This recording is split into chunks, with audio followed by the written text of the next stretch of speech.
Shalom, selamat pagi Bapak Ibu Saudara-saudara yang terkasih.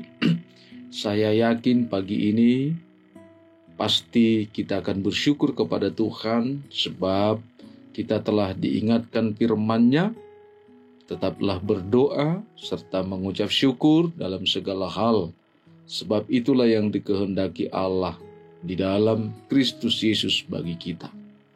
Karena itu saya mau mengajak kita untuk bersekutu mendengarkan sabda firman Tuhan hari ini. Namun sebelum kita mendengarkan firman-Nya, kita berdoa di dalam hati kita.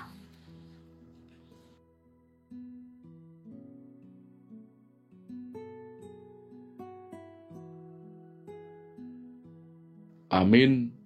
Bapak Ibu Saudara-saudara, firman Tuhan pada hari ini Kamis 12 Desember 2024 tertulis di dalam kitab Kejadian pasal 2 ayat 3. Saya akan bacakan untuk kita.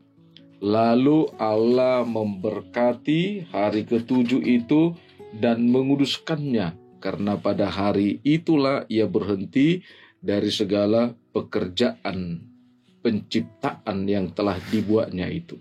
Dalam bahasa Batak dikatakan, dungi di pasu-pasu di batama ari papituhoni, jala di perbadiai, ala namaradia ni bana disi, sian nasa jadi-jadianna, natinopan ni debata laho pasuton. Demikian firman Tuhan. Tema kuduskanlah Tuhan. Bapak Ibu, saudara-saudara, pada pagi hari ini, mari dengan sukacita memuji Tuhan melalui firman-Nya pada pagi ini yang mengingatkan kita akan kebesaran kuasa Tuhan atas segala ciptaannya, sehingga dengan kuasanya lah semua apa yang diciptakan berfungsi dan bermanfaat. Coba kita bayangkan apa yang terjadi jika Tuhan Allah hanya membiarkan yang Dia ciptakan begitu saja, termasuk manusia itu sendiri.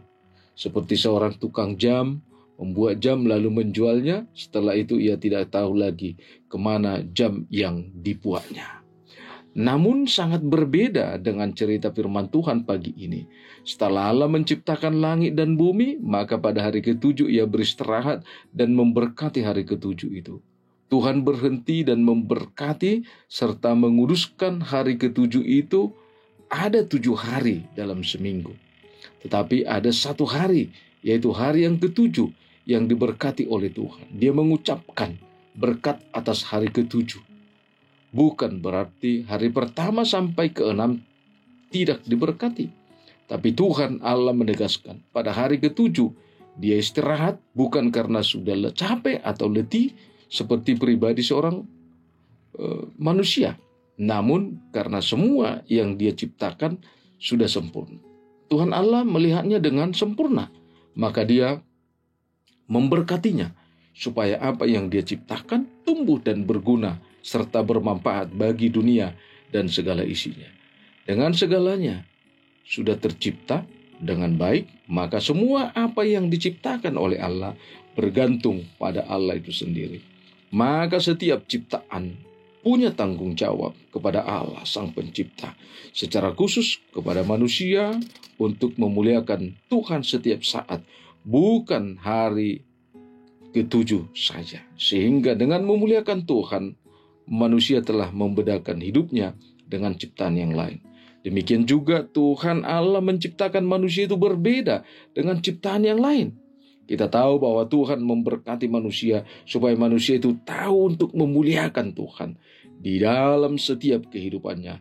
Dan secara khusus pada hari ketujuh benar-benar waktu manusia itu hanya untuk memuji Tuhan.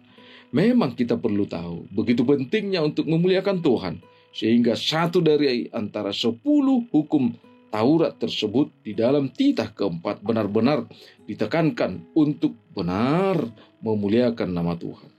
Pada pemahaman iman Kristen saat ini, Sabat itu dipahami menjadi Minggu.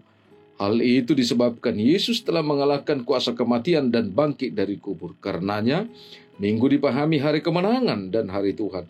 Itulah sebabnya umat Kristen tidak beribadah lagi pada hari Sabat, tetapi pada hari Minggu. Karena itu marilah kita menghargai pengudusan Allah atas hari Sabat untuk kita gunakan memuji dan beribadah kepadanya. Oleh sebab itu muliakanlah Tuhan, bukan hanya sekedar hadir bernyanyi, berdoa, serta mendengarkan firman-Nya. Namun kita punya konsep seperti yang dilakukan oleh Salomo dalam Amsal 3 ayat 9-10. Muliakanlah Tuhan dengan hartamu, dengan segala hasil pertama dari segala penghasilanmu. Maka lumbung-lumbungmu akan diisi penuh sampai melimpah-limpah, dan benjana pemerahanmu akan meluap dengan air buah anggurnya. Artinya kita memuliakan Tuhan supaya Tuhan memberkati kita, namun kita memuliakan Tuhan karena kita sudah diberkati. Bapak Ibu jemaat yang terkasih, pada pagi ini Tuhan mengingatkan kita untuk memuliakannya seperti firman-Nya dalam kitab Kolose 3 ayat 23. Apapun juga yang kamu perbuat, perbuatlah dengan segenap hatimu seperti untuk Tuhan, bukan untuk manusia. Dalam kitab 1 Korintus 10 ayat 31 juga dikatakan, jika engkau makan atau jika engkau minum atau jika engkau melakukan sesuatu yang lain, lakukanlah semua itu untuk kemuliaan Allah. Jangan ragu untuk memuliakan Tuhan, sebab itulah buktinya hidupmu telah diberkati Tuhan. Amin. Kita berdoa. Allah Bapa kami yang bertata di dalam kerajaan sorga, kami berterima kasih dan bersyukur Tuhan atas pemeliharaan-Mu dalam kehidupan kami. Kami percaya bahwa tanpa penyertaan dan berkat Tuhan, hidup kami akan sia-sia dan kami tidak bermanfaat dan berguna untuk bagi siapapun. Bapa dalam surga, kami percayakan firman-Mu pada pagi hari ini yang menyatakan bahwa Tuhan memberkati kami sebagai manusia ciptaan Tuhan yang mulia, menjadikan kami selalu untuk memuji nama Tuhan. Terima kasih Tuhan. Biarlah pujian kami sebagai persembahan kami memohon di hadapan Tuhan. Berkati, sembuhkan setiap jemaat yang sakit. Pulihkan semua orang yang menderita oleh karena kekhawatiran, oleh karena keputusasaan mereka. Tolong mereka Tuhan.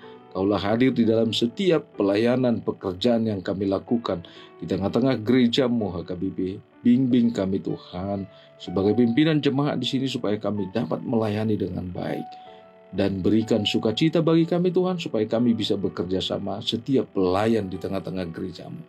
Terima kasih Tuhan, dengarlah doa kami yang kami panjatkan hanya di dalam nama Anak-Mu Tuhan Yesus Kristus Juru Selamat kami. Anugerah Tuhan kita, kasih setialah Bapa, persekutuan Roh Kudus memberkati kita. Amin. Bapak, Ibu, saudara-saudara yang terkasih, kami menghimbau sekali lagi, tetaplah semangat untuk bekerja karena Tuhan akan memberikan berkat-Nya bagi setiap yang setia padanya. Amin. Horas.